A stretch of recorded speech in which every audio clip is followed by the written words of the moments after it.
Hey guys, it's Bella. Welcome back to another Mystery Monday. I hope you guys all had an amazing weekend. If you're new here, welcome. We talk about true crime cases on this channel on Mondays. So if that is something that you're interested in, then please come and join us and make sure to subscribe so you don't miss any future videos. So today we're going to be talking about the case of Adrienne Reynolds. And this case, you guys, honestly, is just really sad. She was just 16 years old when she was murdered, and she spent those 16 years really just trying to fit in, just trying to be liked, trying to make friends. She had a really hard upbringing, and, things were kind of just starting to look up for her when this happened. So she never got to see the other side of that, and it's just really, really sad. Before we do get into the case, I just quickly want to thank today's sponsor, Saley. They are my go-to for an eSIM. I've used them so many times over the past few years. Every single time I travel, I recommend them to everyone, including my parents. My parents are coming here for Christmas this year, which I'm very excited about. But I have told them to get a Saley eSIM for their trip. Kerry and I are also going to Japan next year for a few weeks, which I'm so incredibly excited about. So if you guys have any recommendations, please let me know. But I will definitely be using Saley for that trip. It's so affordable. First of all, I already looked into it and I can get one for as low as $7.99 for 30 days in Japan. They're available in over 200 countries and regions. It's also just so quick and easy. Guys, I can sit here and tell you it takes 10 seconds, but genuinely, I don't think you'll understand until you use Saley and realize that I am not exaggerating at all. All you have to do is go onto the app, select your country, select your plan. That's it.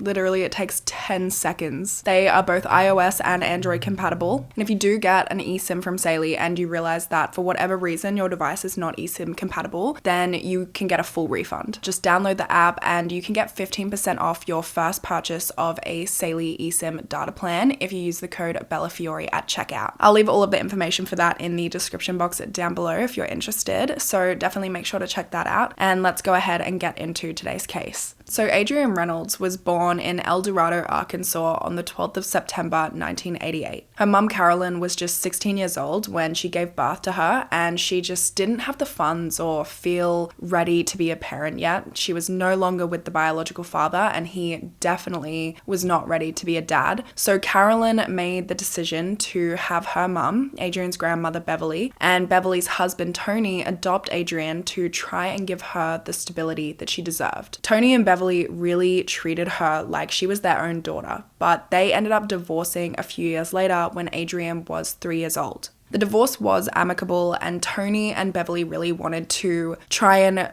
keep things as normal and as stable for Adrienne as they possibly could. But, things don't always go to plan, and Adrienne did end up having a very, very unstable, very rocky childhood. Now, despite the divorce, despite the fact that Tony and Adrienne weren't actually blood related, they had formed a very special, very close bond, and so Tony did decide to remain in her life.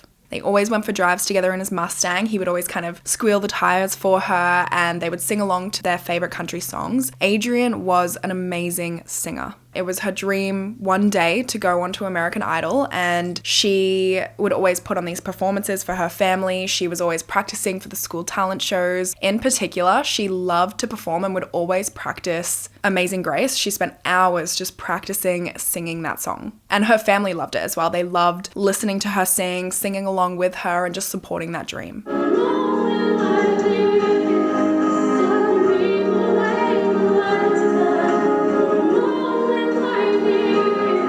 Adrienne was described as outgoing. She loved nothing more than making new friends and getting to know new people. She was described as curious, bubbly, and energetic. When she was 6 years old, Beverly moved her and her daughter, so Adrienne's biological mum, Carolyn, to Longview, Texas, which is where Beverly had been born and raised herself. Tony continued to make the extra effort to travel to Longview to visit Adrienne, and whenever Beverly would visit El Dorado to see friends and family, she would always bring Adrienne with her so that Tony could see her and spend time with her. It was at around this time that Adrienne's biological mother, Carolyn, was also really trying to kind of just get her life together. She met a man, she got married, she had a new child, and she really felt like she was ready to raise Adrienne herself again. So Adrienne was once again, had to pick up her life. She was moved into a new environment, a new family, and once again, it wasn't a permanent, stable environment. Carolyn ended up getting a divorce, and then she got remarried. Tony was also going through his own things at this time. I think he actually did a stint in prison, so he wasn't able to contact Adrienne and speak to Adrienne and see Adrienne, so she lost that stability as well. And all of this instability really had a huge effect on Adrienne. She wanted more than anything else to just feel like she belonged. She wanted to feel like she fit in somewhere. And she didn't feel like she fit in at home. She was fighting a lot with her mum. She was fighting a lot with her mum's new husband. And obviously, teenagers, they fight with their parents. They're moody. I know I certainly was at that age. But Adrienne and Carolyn and Carolyn's new husband, they were really going at it in a big way, and it was not good. Carolyn and her husband were also leaving Adrienne unsupervised for extended periods of time. And so by age 12, she was really acting out. She got involved with the wrong crowd. She was falling behind in school. She'd managed to get 3 assault charges and even had to go to rehab for a bit. This is all happening while she's 12, right? And that same age, so while she's 12, she had a burst appendix and she had to have surgery for that. And that is a big recovery period. I had appendix surgery. I had my appendix taken out before my appendix even burst, and that was rough. So the surgery for a burst appendix, it's a big recovery period, and she just continued to fall further and further behind in her schoolwork, and she never really managed to catch back up. And on top of that, she hated school. I mean, most kids hate school, but she hated school more than the average kid. By age 14, she was drinking alcohol, she was doing drugs, and just having a really hard time. And so Child Protective Services actually did get involved when Adrienne accused her new stepfather of sexual assault and her mother Carolyn of physical assault and threatening to kill her. I will just quickly note that the sexual assault and the assault charges were dropped when Adrienne told a judge later that she had made the claims up. But a lot of people, including the investigator who was originally investigating those charges before Adrienne dropped them and claimed that she made them up, still do believe that those accusations were true. It was a very kind of convenient timing thing of when those charges were dropped, which we will kind of talk about a bit later on, so take with that what you will. In 2003, when Adrienne was 14 years old, she was taken away from her biological mother, Carolyn's care. And Carolyn still wanted the best for her. They weren't getting along, but she didn't want her to go into foster care. And so she decided to call up Adrienne's adoptive father, Tony, and ask if he would take her in. She told him what was going on. He agreed, of course. He had since gotten out of prison, and he was now living in East Moline in Illinois, which is where he had grown up. And he'd really worked hard to get his life back on the right track. He'd gotten a good job. He had married his high school sweetheart, a woman named Joanne. She had 2 sons from a previous marriage, so they were living together as a family of 4, which also meant that it was a really big deal to bring Adrienne in because they had their own family. Adrienne obviously had a lot of troubles and was going through a lot, and she wasn't really on a great path. But Tony and Joanne wanted to help her get on the right path and get her life on track. They wanted to give her some actual stability that she so desperately needed, but that didn't happen right away. There was still a little bit of back and forth. When she first got to East Moline, she went to Glenview High School and she hated it. I think a lot of the kids there were bullying her for her accent. She had a southern accent and she was just going through it. She was not having a good time. She missed her friends back in Texas. Because of this, she was still really acting out, and it was a really hard adjustment period for Tony and Joanne. And so when Adrienne told them that she wanted to move back to Texas, they let her go. This is actually when Adrienne took back her charges of assault and sexual assault, and because of that, she was allowed to go back to Texas and live with Carolyn and her husband, which this is what I was talking about before when I said that there was kind of some iffy circumstances around why she might have taken those accusations and those charges back. As soon as Adrienne got back to Texas, she was pretty much straight back into her old ways. So she was drinking, she was doing drugs, she was arguing with Carolyn and her husband all the time. She was running away. At one point, she even told Carolyn, I refuse to live with you, and said she was going to go live with her boyfriend. And of course, she was 15 years old, so that wasn't going to fly. And Carolyn just didn't know what to do. She couldn't get things under control. They were not getting along at all. And so she felt like the best option was for her to go back to Illinois with Tony and Joanne. So she called Tony up again. She asked if he would take her back. He and Joanne agreed. And after just 4 months in Texas, Adrienne was sent back to Illinois to live with Tony and Joanne again. But this time she was back for good. Tony and Joanne were committed to doing right by Adrienne and really getting her on the right path. So they decided to enroll her in the Black Hawk College Outreach Program. And what they did is they have an alternative GED program for students that are struggling in a traditional high school setting. So whether that's for behavioral or academic problems. It's a lot smaller than a traditional high school. So there was only about 80 students in the program, meaning students got a much more nurturing and close environment, which was great for somebody like Adrienne, who had really been struggling both in and out of school.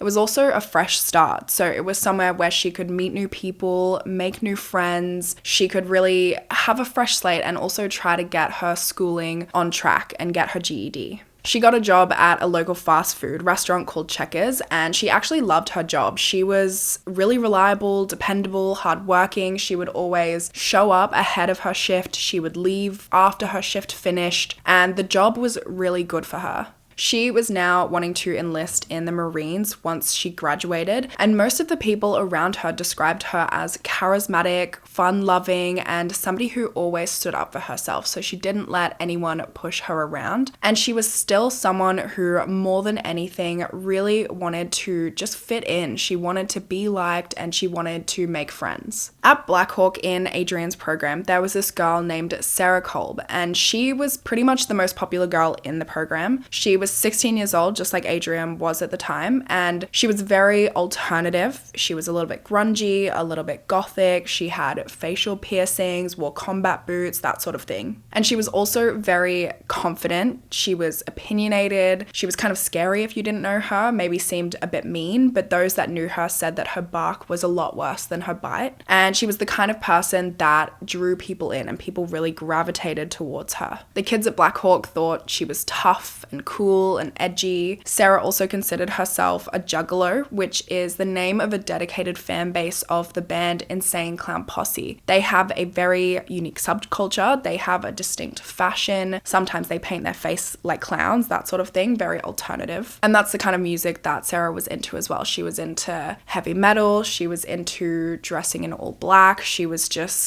she was very alternative. She had had her fair share of issues, which is why she was at Black Hawk. She was born in Germany in April of 1988 to an American military family abroad. So that meant that they moved around quite a lot, and it was hard on them as a family. And so eventually, as a result, her parents divorced. Sarah went to live with her mum. Her dad was living in another state, working as a deputy sheriff, and she really didn't see him a lot. She didn't get along with him. She didn't respect him, and it was the same with her stepfather as well. When her mum remarried, she really did not like the guy, didn't get along with him at all, and her relationship with her mum was really strained as well. So she was acting out. She had some behavioral issues, mostly issues with authority figures. She didn't like being told what to do, and she was running away a lot, getting into a lot of trouble at school, into trouble with the kids at her school. And so that's why by age 15, 2003, she ended up at Black Hawk. So kind of, I guess, a similar story to Adrienne, a bit of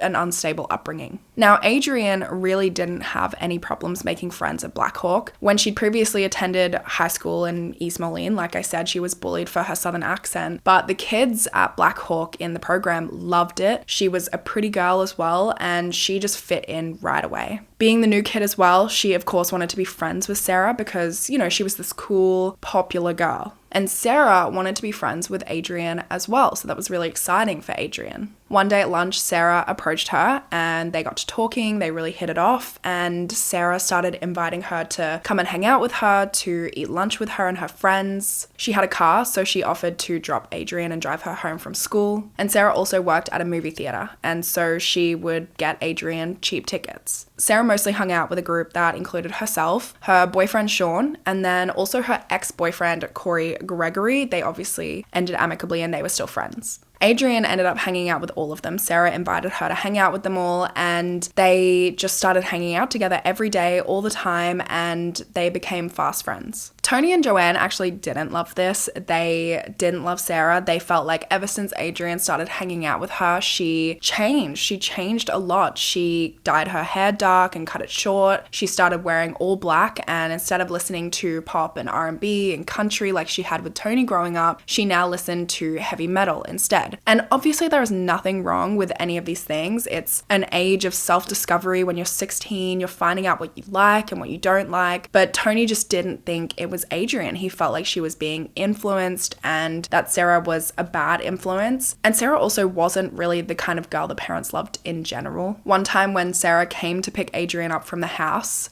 the family dog growled at Sarah. And honestly, I feel like that's enough of a reason to not like someone. If my dog doesn't like you, then I probably don't like you.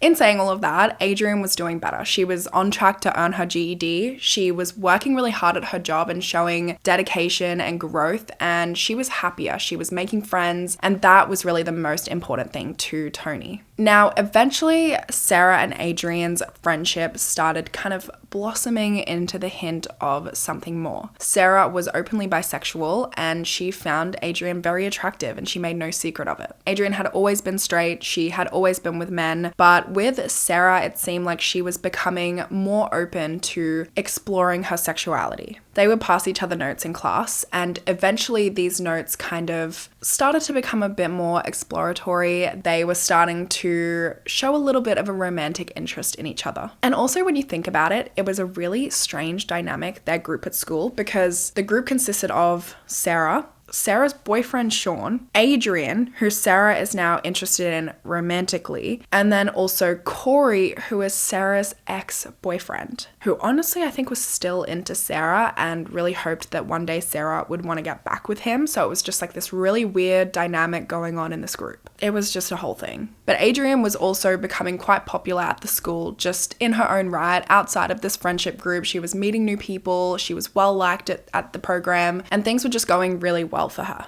So now we're in early December. Adrienne has been at the school for a month or two, and Sarah invites her to a party with her and Corey. There was a group of juggalos that Sarah knew who had rented a house in Rock Island, and they kind of used this house as a crash pad. It was known as the party house. They threw house parties all the time. Teens would go there to drink and do drugs and hook up and that sort of thing. Adrienne was really excited about this party. She was excited to go and meet some new people, have a good time. She got there and she was meeting all these new people. She started talking to this one guy, flirting with him, and one thing led to another. They went down to the basement and hooked up. Now, Sarah had obviously invited Adrienne to the party, so she was there. She knew that this happened, and she was really, really upset by it. She was really jealous. They get into this huge fight about it. Sarah is calling Adrienne a slut, a whore, a Jiffy, which is the peanut butter brand, right? And she means it in a way of she spreads herself around all these guys. Like, she spreads around as easy as peanut butter. And she's not just saying this to Adrienne. She's going and telling people at school this. She's spreading all these rumors and saying all of these awful things around school about Adrienne. Adrienne really tried to fix the situation. She tried profusely to apologize to Sarah. I mean, there was nothing going on with them. They exchanged a couple of potentially curious or maybe flirty, but more just curious notes. Sarah had a boyfriend, and Sarah had also given her blessing of sorts for Adrienne to go and meet someone at this party and hook up with somebody at this party. But turns out it was kind of a trap or some kind of weird test that Sarah had put in place. Her reaction to Adrienne sleeping with someone made no sense, but still Adrienne tried so hard to make things right and to apologize to her. She begged Sarah for her forgiveness, but Sarah wasn't having any of it. And remember, Sarah is this popular girl at school, so she's going around and she's spreading these rumors and she's saying these awful things about Adrienne, and she's trying to isolate Adrienne. And she's trying to make people turn away from her. But Adrienne had been doing really well at school. She had always wanted to fit in, and now she was finally in a place where she felt like she was fitting in. She was making friends, and she wasn't going to let Sarah take that away from her. So she decided 2 days after she went to that initial party with Sarah to go back to the party house herself without Sarah and make some new friends outside of Sarah and her group and meet new people. And again, she was this very charismatic, very funny, very pretty girl. So she had no problems going to this party herself and meeting a lot of people there. Sarah ended up hearing that Adrienne had gone to the party house without her. Somebody at the party contacted Sarah, let her know that Adrienne was there. So Sarah showed up to the party house and she was pissed.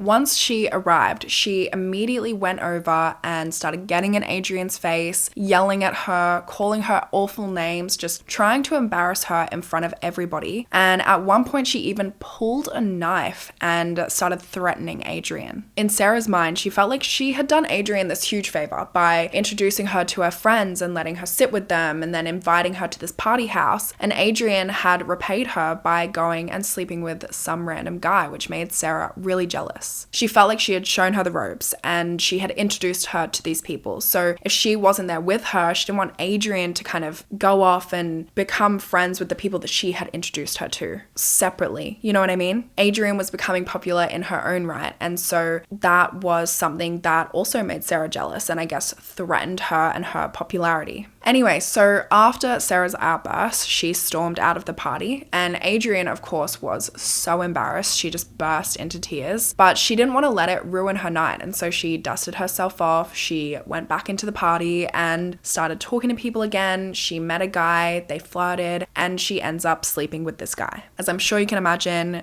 that didn't go down well with Sarah. Things only continued to get worse. Sarah continued to spread rumors and talk badly about Adrienne all around the school. And Adrienne didn't want that. I mean, no kid wants all of these rumors and all of these horrible things to be said to everybody in your school. And mind you, Adrienne had only been at the school for a month or two at this point. So she was still the new kid. She was still trying to fit in. She really didn't want all of these awful things to be said around the whole school about her. It's really stressing her out, having Sarah just bullying her relentlessly and trying to turn everyone in the school against her. So Adrienne is calling Sarah every day to try and apologize, to try and work things out. Sarah would either answer and yell at her and tell her to end her own life, or she would just completely ignore Adrienne's calls. So Adrienne starts sending her letters to ask for her forgiveness, to ask if they could start over and try and repair their friendship. In one letter, Adrienne wrote to Sarah that it seemed like she was just trying to find a way not to be friends with her anymore. In other letters, she wrote, "Why do you hate me so much? And why do you want me to die?" Because she had literally been telling Adrienne to end her own life. She had been telling some of the kids at school that she hated Adrienne so much that she wanted to kill her. And the kids at school just laughed it off because, Sarah, like I said, she was known to be all bark, no bite. She always said things and made these empty threats and then she would never follow through on them. All of Adrienne's letters that she wrote to Sarah went unanswered. And everything that Sarah was doing was making Adrienne feel really insecure. She was trying to stay strong on the outside, but inside it was really affecting her mentally. And I mean, of course it would. Imagine being the new kid at a school and having this happen to you. Tony and Joanne noticed a huge change in her at home. They noticed that she was dealing with thoughts of self-harm, and she was also hinting at having suicidal thoughts. At one point, she actually told Joanne that she was scared of Sarah, that she had been bullying her relentlessly, threatening her, and there had been a lot of fighting at school. They were really worried about her, and so they made the decision to take her to a counselor. The counselor ended up prescribing Adrienne with a medication and also just gave her somebody to talk to and to really be open with. And it seemed like this was helping. By end of December, early January, things were starting to settle down. It seemed like she was getting her confidence back and she was feeling a lot better. She was still reaching out to Sarah, but a lot less frequently, and the tone of her messages had also changed. They were a lot more casual, they were a lot more or less needy. She'd also found the confidence to start focusing on other things again and focusing on other friendships. And one of those friendships that she started focusing on was with Corey, and they started hanging out one-on-one without Sarah. Corey was somebody who was almost dependent on Sarah, like he admired her. And Adrienne actually pointed this out as they grew closer and criticized, his almost undying loyalty to Sarah, despite the fact that Sarah had treated him pretty poorly in return. So Corey and Sarah had met in early 2004 when they were 15, so not that long before they met Adrienne. They met at a local mall and became fast friends. Corey fell for Sarah pretty quickly, and they dated for a couple of weeks before Sarah called it off. Sarah was not into it. She wasn't into Corey, but Corey was totally devoted to her. From the moment that they met, Sarah could talk him into almost anything. She even convinced him to drop out of the high school that he had been attending so that he could go and join her at the Black Hawk College Outreach Program. And he did this without telling anyone in his family. He just dropped out of school, or told them, I'm dropping out of school, I'm going to Black Hawk. Corey's mom, Teresa, said Corey really wanted to be boyfriend and girlfriend, really bad. And I think Corey, in the back of his mind, thought that if he just hung in there long enough as her best friend, she would someday see him as a boyfriend because he was loyal to her and hung in. Corey even wrote Sarah a letter at one point which read, I love you. I have since I first laid eyes on you. You are all I think about. You are the only one I felt I could speak my emotions, and I want you to know I'll always be that for you. He really was like Sarah's lost little puppy or something, and it stayed that way until Adrienne came into the picture. She was a caring friend to Corey, and she pointed out the fact that Sarah didn't treat him very well, and that he didn't need Sarah's permission to hang out with people and to do whatever he wanted to do. He was his own person. And he agreed with that. And they bonded over the fact that both of them at one point, or him for a long time, had looked to Sarah for validation. And now instead they could rely on each other. They spoke for hours on the phone. They wrote each other letters all the time. In one note, Adrienne wrote to Corey that she loved him because he was respectful, nice, honest, and the sweetest guy she had ever met. They actually ended up kissing a couple of times as well, though it really didn't amount to anything more than friendship. They realized that they just kind of weren't interested in each other in that way. But as I'm sure you can imagine, when Sarah found out about all of this, she was not happy. Corey actually told her over the phone about the fact that he had been hanging out with Adrienne one-on-one, the fact that they had kissed, and Sarah just hung up on him. But the very next day, she forgave him.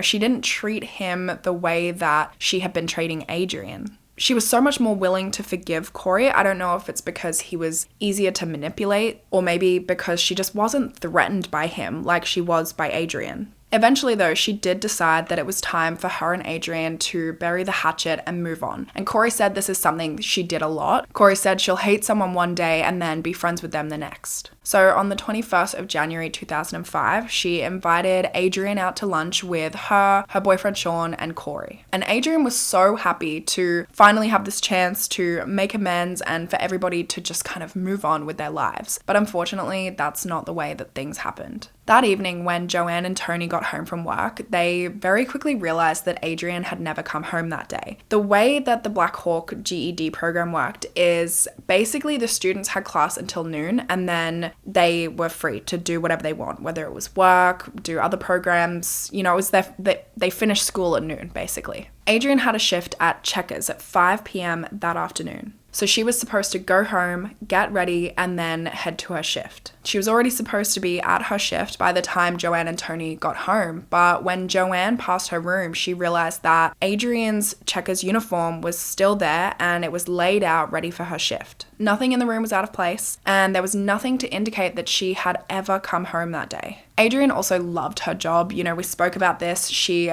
if she had a 5 p.m. shift, she was always showing up there 15, 20 minutes early. She was very reliable. She never called out sick. She never rocked up late. And so Joanne just had this feeling in her gut that something wasn't right. So she and Tony decided to drive to Checkers, and they found out that Adrienne had never shown up for her shift that day. And what's worse is her paycheck was there for her to pick up, and she had never picked that up. And Tony said that he knew from the moment that he heard her paycheck hadn't been picked up, he knew that something wasn't right. For the next few hours, he and Joanne drove around town looking for her. They called up every single one of her friends, every single person that might know where she is, but nobody had seen or heard from her. And by 8 p.m., when there was still no signs of Adrienne, they drove to the East Moline Police Department to report her missing. I'm sure it comes as a surprise to no one that initially the police thought that she had just run away, but Tony and Joanne knew that that wasn't the case. And Tony said she wasn't an angel or anything, but she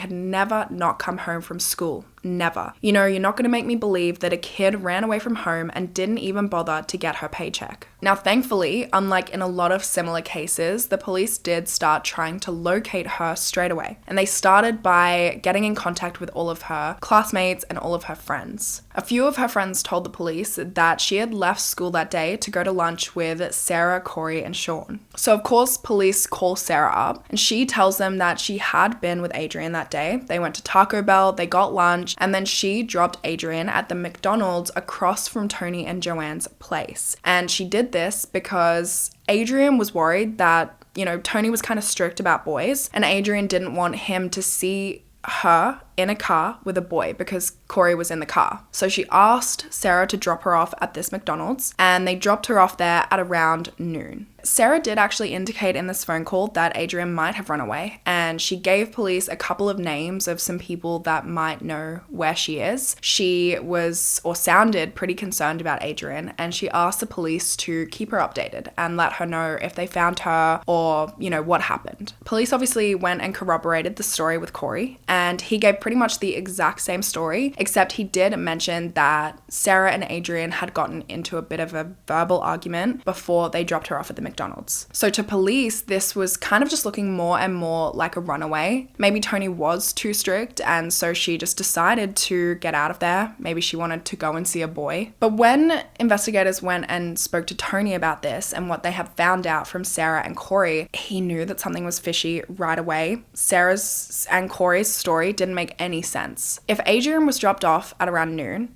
it made zero sense that she was worried about him seeing her with a boy. She knew that her parents would not be home at noon. Her parents were never home at noon. Tony drove a truck. He was a truck driver, and he had actually said goodbye to Adrienne the night before. He'd gone into her room, said goodnight, told her he loved her, and said that he would see her the next afternoon because he wouldn't see her before he left. He was leaving at 4 a.m. and he wasn't going to be home until late afternoon. And then Joanne also, she worked every day. She also wasn't going to be home until late afternoon. They were never home at noon. And Adrienne knew that. And after police told them that, Corey had mentioned that the two girls had been in an argument, Joanne remembered and she told the police that Adrienne had actually told her that she was scared of Sarah and that Sarah had been bullying her and threatening her. So the police get in contact with Sarah again.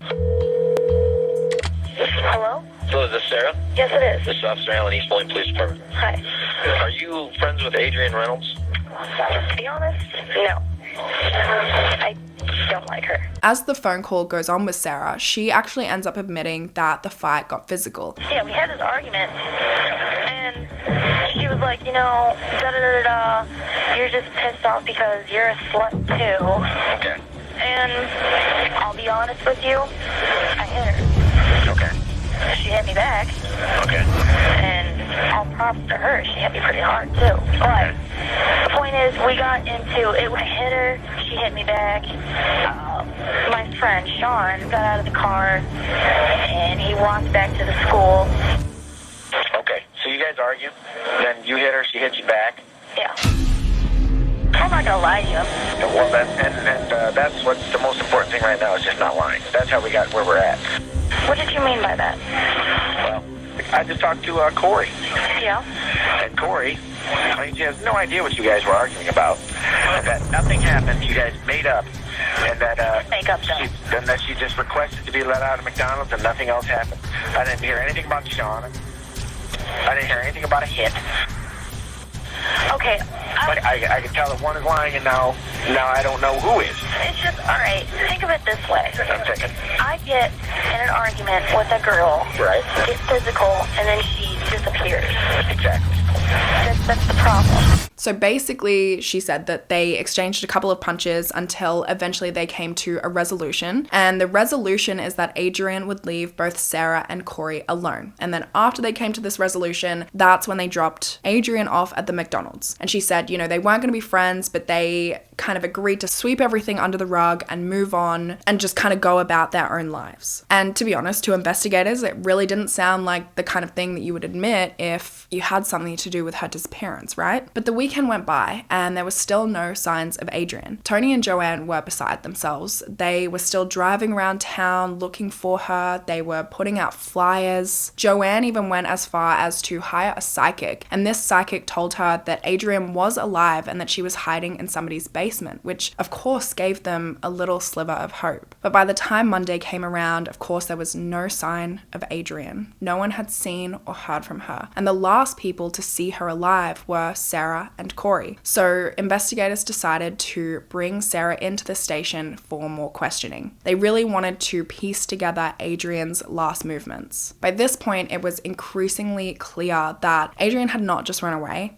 Something definitely wasn't right. So Sarah arrives at the station for her interview with her mum and also her lawyer this time. And she pretty much just rehashes the same story she's already given, but police want to know a little bit more about what she did after dropping Adrienne off. She says that she went home, she got changed, and then she went out to her grandparents' farm for one of her grandparents' birthdays. But that Adrienne had been fine when she dropped her off. By the end of this interview, there was just something about it. Police knew, based on the interview, based on other things that they were hearing, that Sarah knew more than she was letting on. But there was nothing that they could do to hold her, so they had to let her go. Now, that same night, Corey ends up asking his mum for a lawyer. And his mum was kind of concerned because she was like, if you haven't done anything wrong, if you have nothing to do with this, why would you be asking for a lawyer? It's just so out of left field. And Corey said to her, Sarah got a lawyer, so I just feel like I should get a lawyer. They've been asking her all of these questions. They've searched her car, so I would just feel more comfortable. I don't want to say the wrong thing. I don't want to come across the wrong way.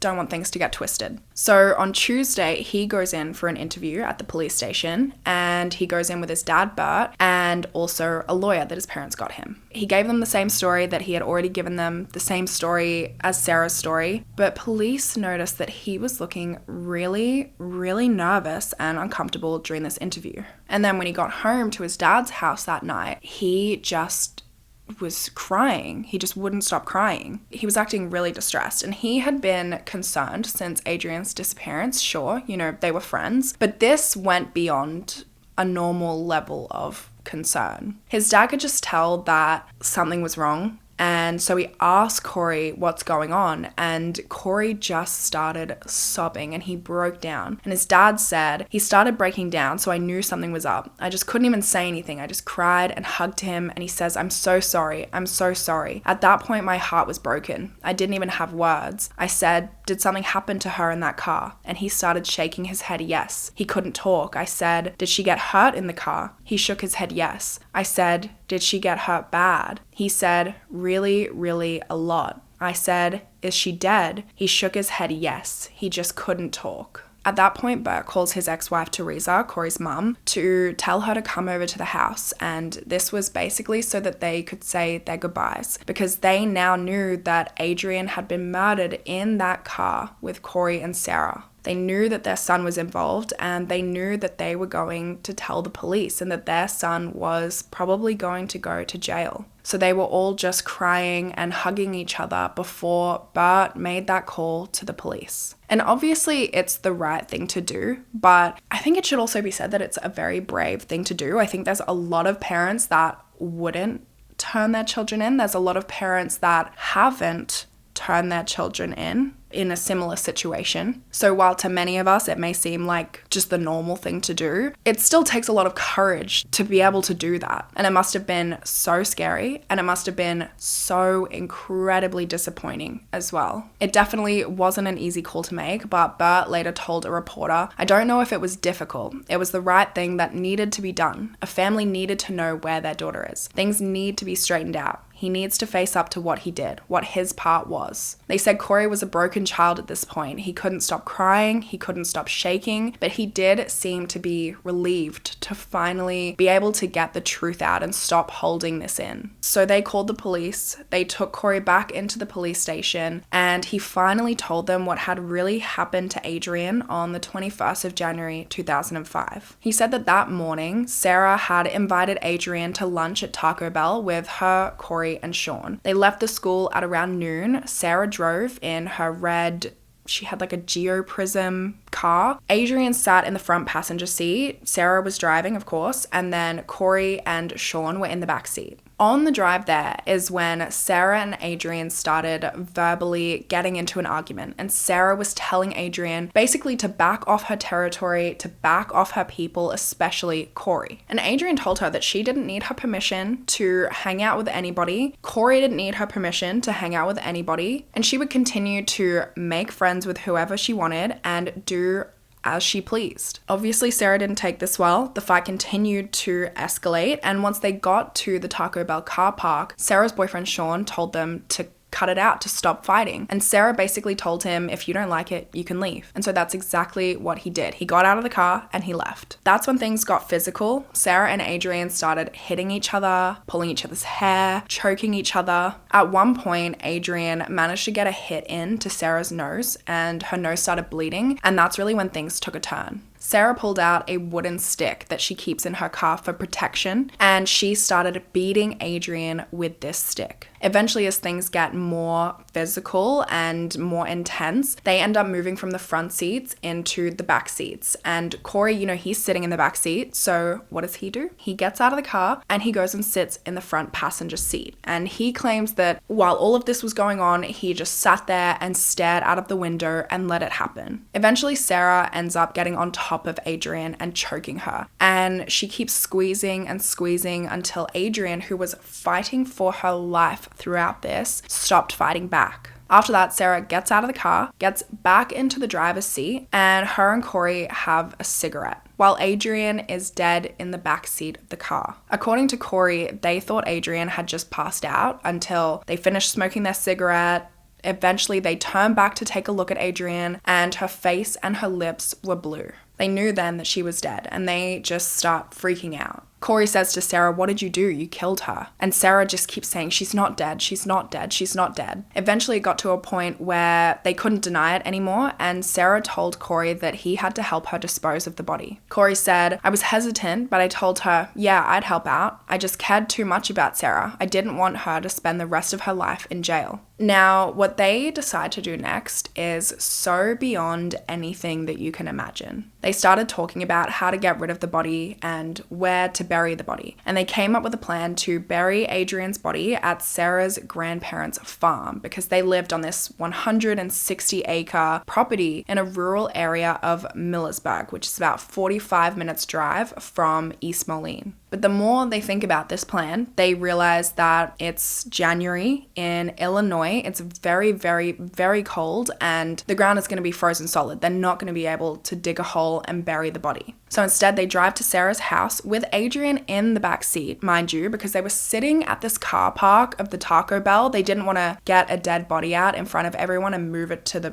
boot of the car. So they drive to Sarah's house with Adrienne's body in the back seat. When they get to her house, that's when they move the body into the boot. They pick up some cans of gasoline, a blue tarp, and also a garden pitchfork. And then they made the drive to Sarah's grandparents' farm. When they get there, Corey wraps Adrienne's body in the tarp, puts it on the ground, covers it in gasoline, and then they light her body on fire. They expected to essentially cremate Adrienne's body and turn it to ashes, but that's not really how cremation works. Cremation requires special equipment, and it requires temperatures of about 750 to 1000 degrees Celsius or 1500 to 1800 degrees Fahrenheit. So 2 teenagers going out and setting a fire in the middle of winter is not really gonna do the trick. The fire went out, Adrianne's body was badly burnt, but it certainly hadn't turned to ashes, and so they kind of had to sit there and come up with a new plan of what they were going to do. And Sarah turns to Corey and she tells him to dismember the body. And after everything, this is where Corey finally draws the line. He says, I'm not doing that. Sarah doesn't want to dismember the body either. So they decide to leave Adrianne's body there. They cover it with a couple of sticks, couple of leaves, and then they go home for the night while they kind of sleep on it, think about what to do. Sarah had a shift at the movie theater the next day on the Saturday, so they have to hold off on figuring out how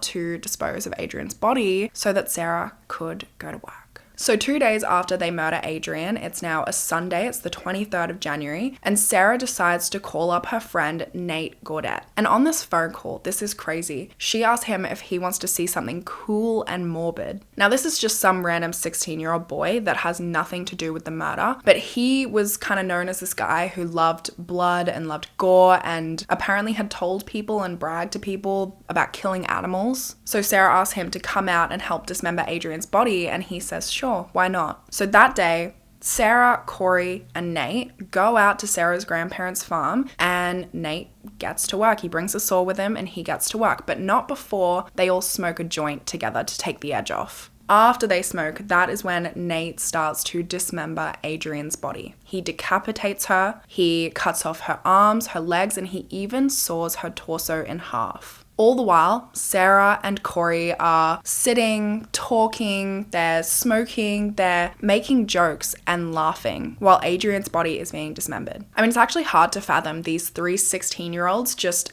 out there doing this so casually, cracking jokes while they do it. It's beyond evil. Like, these kids are actually monsters. And to be able to decapitate a body is a whole nother level of evil. To be able to sit there and laugh while a body is being decapitated, and not just a body. I mean, that's sick in and of itself, but this is somebody that they were friends with. This is somebody that had been trying so hard to mend their friendship and to fit in and to just stop being bullied, right? I mean, it is really a whole nother level of evil. So once the body is cut up, Corey said they decided to dispose of half of the remains on the farm and half of the remains in another location, and they start bagging up the head and the arms to put it in Sarah's boot and take it elsewhere. And then the rest of the remains they put into a ravine on Sarah's grandparents' farm, and they just covered it with a couple of leaves, couple of sticks, and that was it. This next part is so sick to me, but on the way to dispose of Adrianne's head and arms, they got the munchies and decided to stop at McDonald's. And they sat in the car and they ate their McDonald's while Adrianne's remains were in Sarah's boot. Once they're done eating, they head to a park called the Black Hawk Historic Site. Nate carries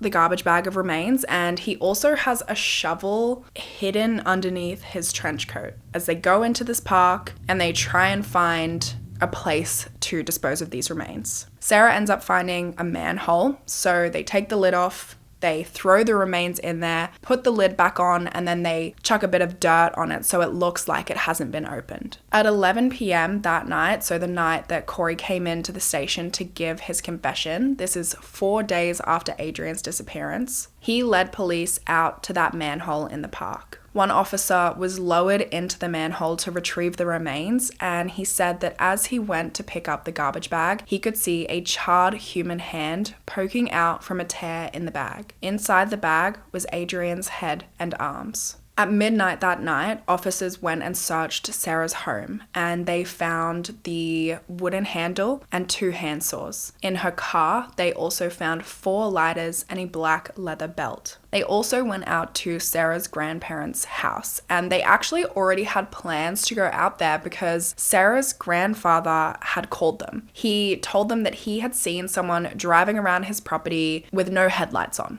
And when he went to check it out, it was Sarah and Corey. And Sarah told him, that she was just showing Corey around. This was at 6 p.m. on the 21st of January, so the night of Adrianne's disappearance. And he said that Sarah was acting really strangely. She was hugging him a lot. She was telling him she loved him. And that was very out of character. She was not really the cuddly type. And also it was just weird for her to be there. She never ever had gone out to the farm without her mum. So it was just really strange behavior. But to be honest, he didn't think much of it at the time because, this was his granddaughter. It wasn't until he heard about Adrianne's disappearance that he decided to call the police and let them know that this weird sort of thing had happened. When investigators did go out there that night, they found the rest of Adrianne's remains in the ravine. After the discovery, at 2 a.m., police went straight to Tony and Joanne's house to let them know what had happened. Joanne said that as soon as they saw officers standing at their front door, their stomachs just dropped because they knew then that Adrianne was gone. Tony said it seemed like everything was in slow motion. It's the worst feeling I've ever had. Joanne said, I think about her every day, and the worst part that goes through my mind is her fighting for her life in that car. I think about it every day of my life. Now, although they knew that Adrianne was dead, they didn't actually get the full story of what had happened until a few days later when Corey and Sarah were officially arrested. That's when Tony and Joanne found out that their daughter had been murdered, and not only that, but she had been dismembered. Tony said, I never cried so much in my life. I mean, the murder was bad enough, but what they did after is the hard part. That takes a sick person to take a saw and cut somebody up. Sarah and Corey were arrested on the 1st of February 2005 and charged with first-degree murder and concealment of a homicide, and both of them pled not guilty. Sarah's trial began on the 31st of October 2005, with the prosecution calling over 50 witnesses and the trial lasting for 2 weeks. One of the witnesses they called was actually a man who had unknowingly seen the murder. So he had been walking into Taco Bell and he saw this red car, which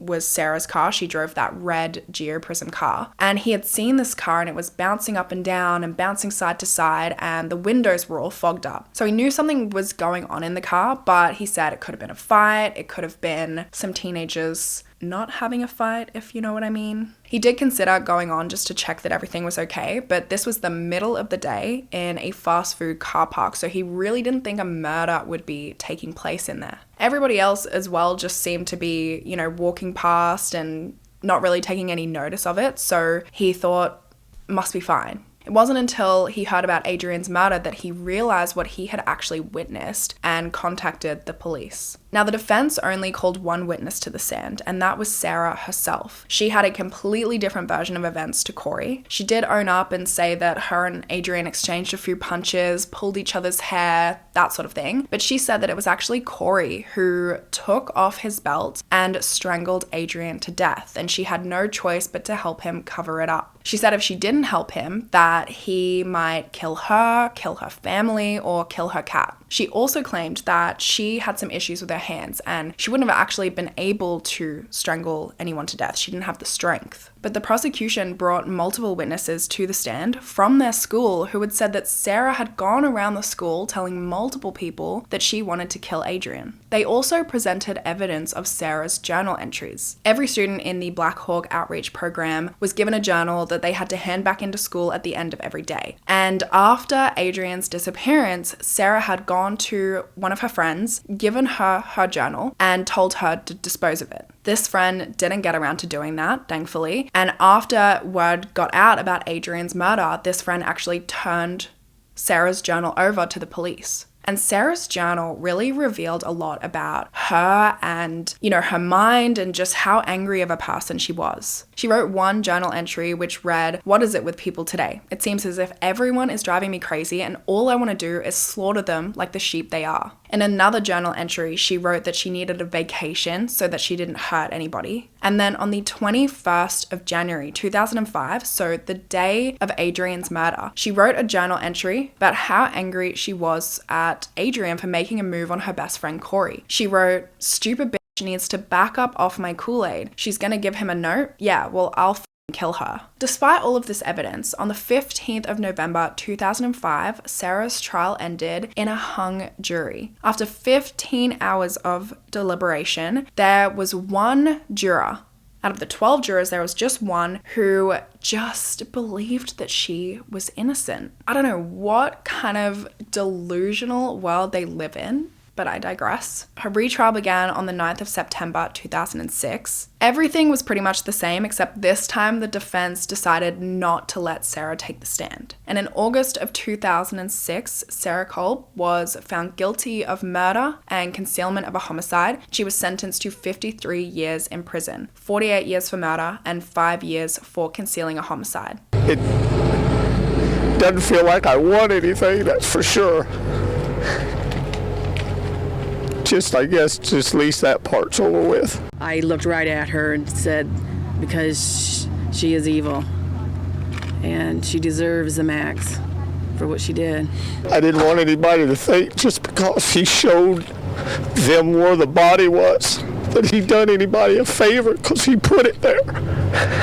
After hearing about Sarah's sentence, Corey obviously realized that there was no point in going to trial. He decided to plead guilty and he received a 45-year prison sentence. To this day, he insists that he did not kill Adrienne. He just sat by as Sarah did the dirty work and then he just helped to get rid of the body afterwards. Both Sarah and Corey just continue to point the finger at each other. Neither of them will actually admit who pulled the trigger, so it's really just he said, she said. I don't think we'll ever know the true story of what really happened that day. Nate Gaudette was charged as a juvenile and he was sentenced to 5 years for concealing a homicide. He was released on the 11th of November 2008 after serving almost 4 years in prison. And then 4 years later, after he was released, on the 16th of April 2012, at age 23, he actually died in a car crash. In 2012, the US Supreme Court actually ruled that imposing a mandatory life sentence without the possibility of parole on a juvenile is unconstitutional. Following that decision, in 2016, the Illinois Supreme Court ruled that any sentence over 40 years for a juvenile is basically a de facto life sentence and is unconstitutional. And this ruling allowed both Sarah and Corey to appeal their life sentences, considering they were 16 at the time, they were juveniles at the time that the crime took place. Sarah did appeal, saying that her sentence was unconstitutional given she was a minor at the time that she committed the crime, but her appeal was denied. She is currently still serving her sentence at the Logan Correctional Center in Lincoln, Illinois, and her projected parole date is the 18th of January 2053. Now, since their convictions, Corey Gregory has actually since transitioned and now goes by Harley Quinn and uses she, her pronouns. She has since appealed for a reduced sentence as well, and in 2019, a judge ruled that she would receive a new hearing, which went ahead in 2022. During the hearing, Harley addressed the court and said, "I was a child, and all I'm asking the court to do is recognize the child that I was." Harley continued on to say that she was doing whatever she could to, one day be able to look Adrienne in the eye in the next life. If I could give my life, I would. I'm sorry, I know it doesn't make a difference. I know you will never forgive me, and I would never ask for it because I do not deserve your forgiveness. And every single day, I wish I could bring her back.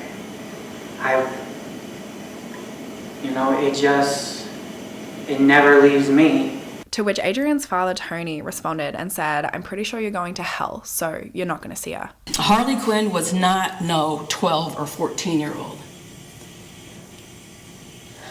Harley Quinn was less than 1 year of being of age. At the end of that hearing, Harley's original sentence was upheld. She is currently being held in the Pontiac Correctional Center in Illinois, and her projected parole date is the 26th of July, 2047. She has actually since come out with a book as well titled Cigarette Daydreams. The description on the back of the cover of the book reads, "Cigarette Daydreams is about a man's travels through the occult world. Will he manifest his dreams into reality, or will there only be nightmares lurking in the abyss?" There's also an author description on the back which reads, "H.R. Quinn is a trans woman who's spent half of her adult life in prison. Despite her circumstances, she writes stories to free her mind with the worlds of excitement and adventure. She resides somewhere in the Illinois Department of Corrections under her legal name, Corey Gregory." And that is everything for this case. This case hit me hard. I found this case so incredibly sad because Adrienne, her entire life, she just wanted to fit in. She just wanted to be liked, and she finally gets to this place, and for a month it looks like, you know, it's finally happening. She's finally getting friends. She's, you know, made all of these new connections. She's got this job that she loves. She's finally getting on the right track. People are starting to like her. And then she was murdered by somebody that she thought was her friend. I can't even imagine her last moments as well, considering she had been hanging out with Corey one-on-one before this happened, and she really thought that they were friends in their own right. And then as she's dying, you know, she sees him there, and he's either the one doing it, which is crazy, or he's just sitting there looking out the window pretending it isn't happening. And this is somebody that's supposed to be her friend. And Sarah is somebody that she spent so much time just trying to be friends with, trying to rectify things with. And for what purpose? I mean, Sarah overreacted more than I have ever seen anyone overreact to anything in my entire life. It was so unhinged, her feelings and the way that she started treating Adrienne over what. And Sarah and Corey and Nate are all absolute freaks. To be able to dismember a body, to be able to sit there and laugh while a body is being dismembered, and somebody who so badly was trying to be your friend and was trying to make things better between the two of you. I have a lot of thoughts, I have a lot of feelings about this case. It really just made me so sad. It made me so sad because she had just been through so much in her life and she never got to see the other side of that. And that just makes me really, really sad. But that is everything for this case. That's everything from me today. And hopefully I will see you guys in my next video. Bye guys.